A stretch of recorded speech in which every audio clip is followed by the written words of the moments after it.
Abertura do ano judicial, marcada por discursos de estreia, desde logo do Procurador-Geral da República, Amadeu Guerra, do Presidente do Supremo Tribunal de Justiça, João Coura Mariano, e da Ministra da Justiça, Rita Alarcão Júdice, e num ano em que alguns processos muito mediáticos podem conhecer desenvolvimentos. É a nossa convidada para ir direto ao assunto, Paula Teixeira da Cruz, foi Ministra da Justiça de Pedro Passos Coelho. Muito bem-vinda. Muito obrigada e muito boa tarde. A Procuradoria-Geral da República quer ter o controlo dos servidores que guardam a informação de inquéritos mediáticos, uma informação até aqui na posse do Ministério da Justiça, e isto foi criticado pelo Procurador-Geral Amadeu Guerra. Com o Regulamento Geral de Proteção de Dados em vigor já há quase 7 anos, esta transferência já não devia ter acontecido, Paula Teixeira da Cruz?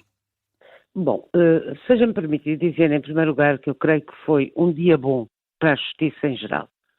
E, portanto, um dia bom para os cidadãos em geral. E passo a explicar porquê. Porque os discursos que ouvimos, as intervenções que ouvimos, foram intervenções sensatas. Foram intervenções que expuseram diagnósticos, que são diagnósticos adquiridos. Todos nós sabemos que esses problemas existem. Haja vontade para os resolver. E, de alguma forma, foi manifestada uma vontade comum, franca. Os problemas foram colocados de uma forma extremamente aberta.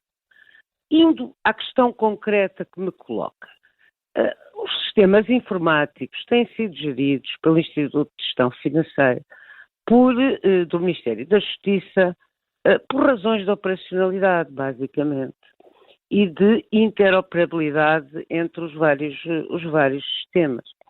Aquilo que o Sr. Procurador-Geral da República, Dr. Amadeu Guerra, veio requerer, faz todo sentido.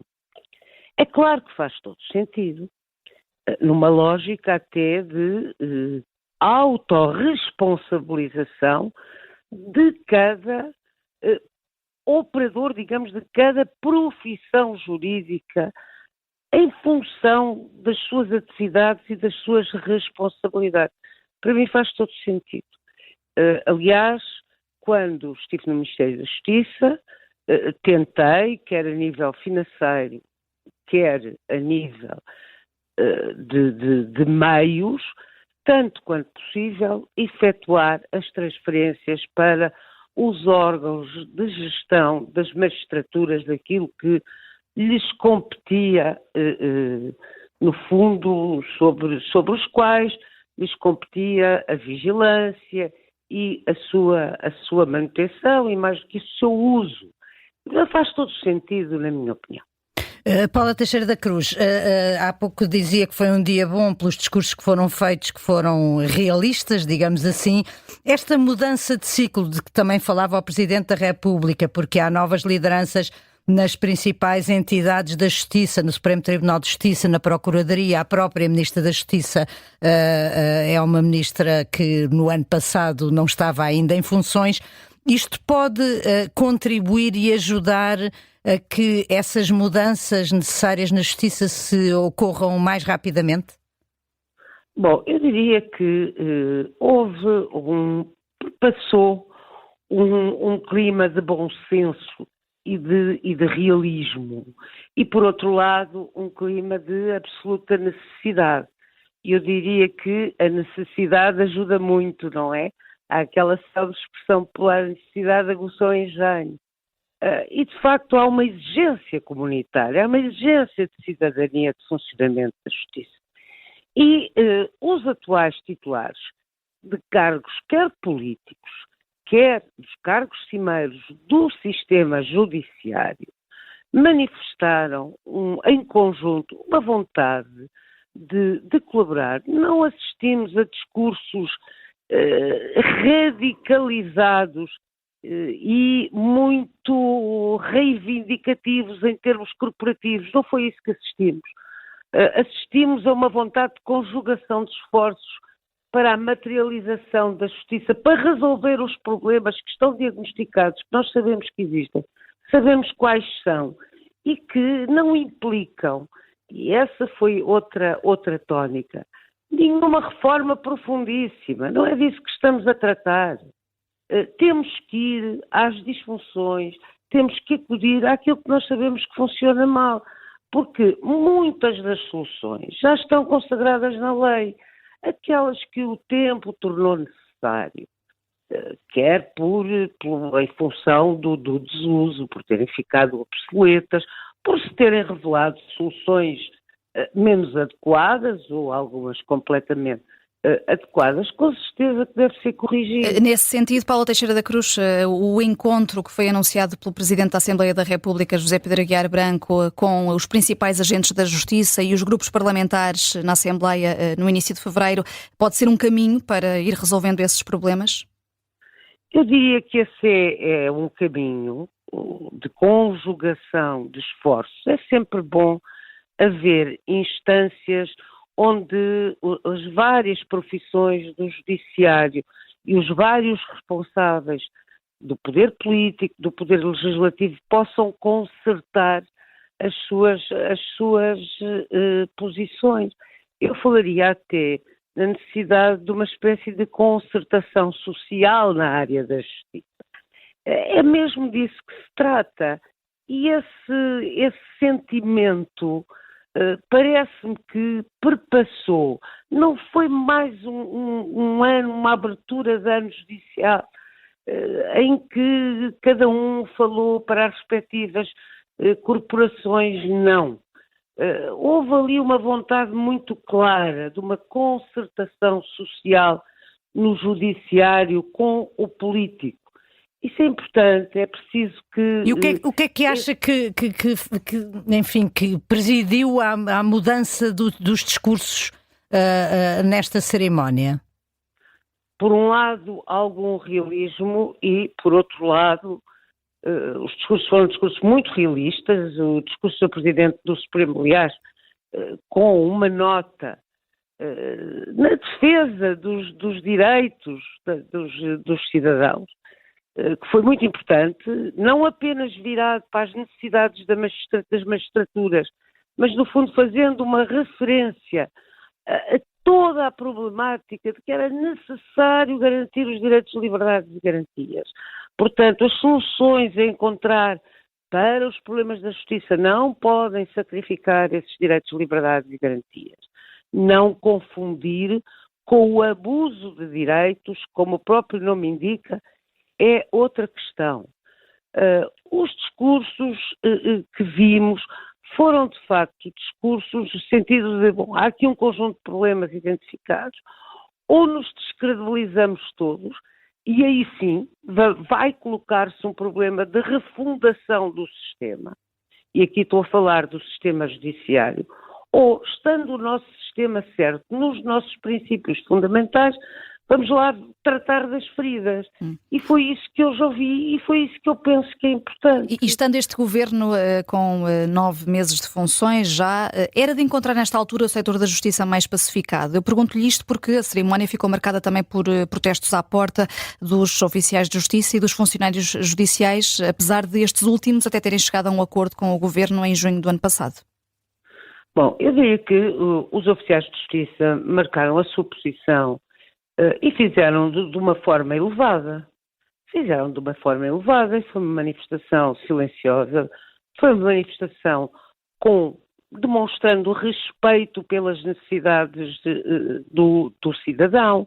Nós não podemos esquecer, os oficiais de justiça, eu repito isto muitas vezes e fiz questão de os colocar pela primeira vez como uma das profissões do judiciário, na lei de organização do sistema judiciário. Os oficiais de justiça são as nossas abelhinhas da colmeia, são as formiguinhas, se quiser, e portanto são uma peça absolutamente estruturante no sistema. Os tribunais sem eles paralisam, e nós temos que pensar nisto. É evidente que atravessámos um período de 8 anos de completa inércia.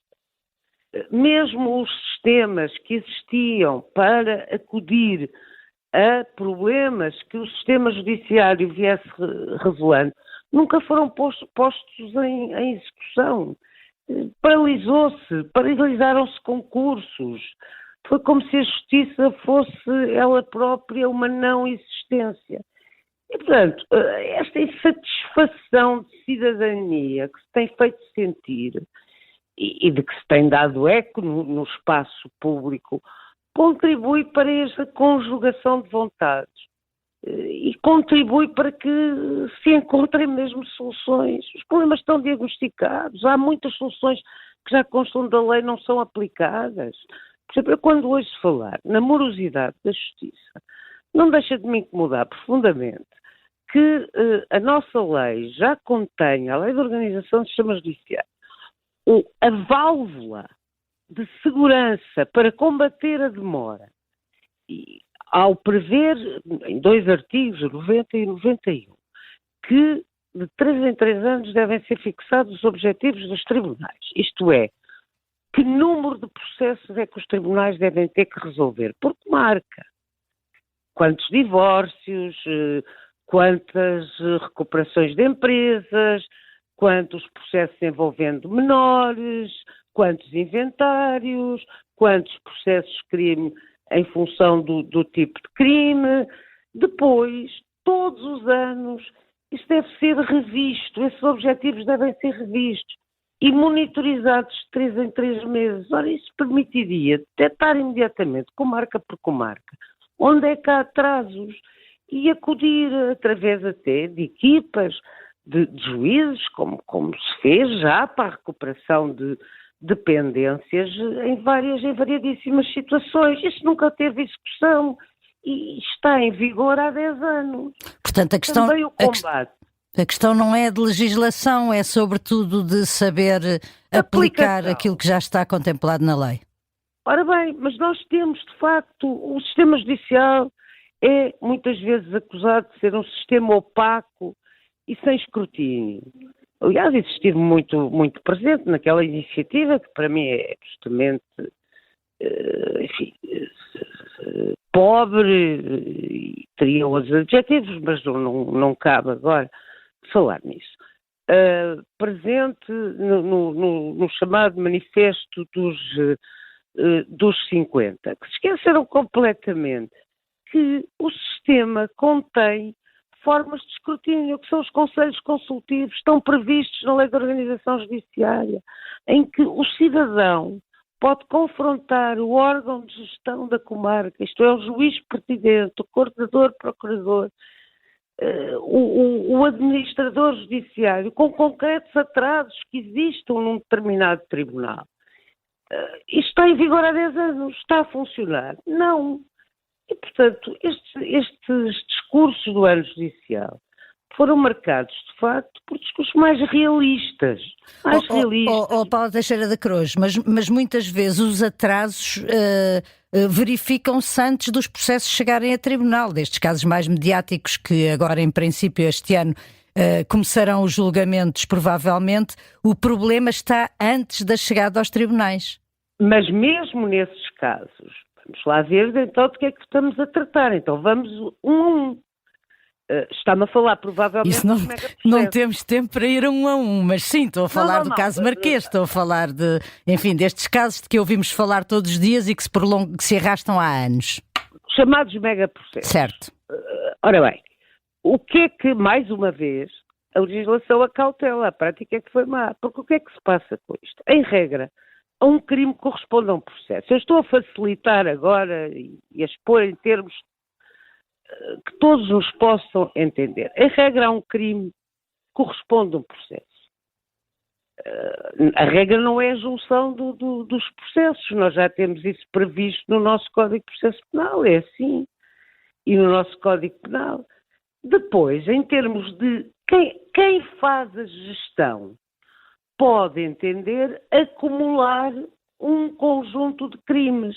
Mas isso deve ser exceção, é o que a nossa lei diz. Isso tem a ver com a gestão do inquérito, tem a ver com a gestão dos inquéritos, se quiser. E, portanto, mesmo nessas fases, o nosso sistema já está correto. Agora é uma questão de prática. Certo. Portanto, houve uma altura em que se entendeu, por razões várias, que os megaprocessos, juntar vários crimes, muitos crimes, seria a forma adequada. Verificou-se que não é. Em alguns casos continuará a fazer sentido, por exemplo, nos casos de criminalidade muito violenta, com organizações internacionais, organizações criminosas, crime internacional, continuará a fazer sentido, noutros não fará Mas não sentido. nos casos de criminalidade económica e corrupção. Paula Teixeira da Cruz, muito obrigado. Tínhamos aqui pano para mangas, mas o nosso tempo chegou mesmo ao fim. Mas terminamos com um dia bom para a justiça. Muito obrigada e um bom ano 2025. Obrigada, bom ano. Bom.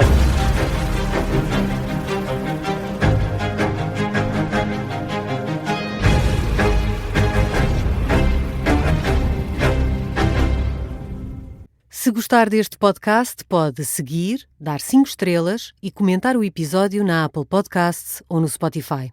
Pode também subscrever e gostar no YouTube. Assim recebe uma notificação sempre que houver um novo episódio.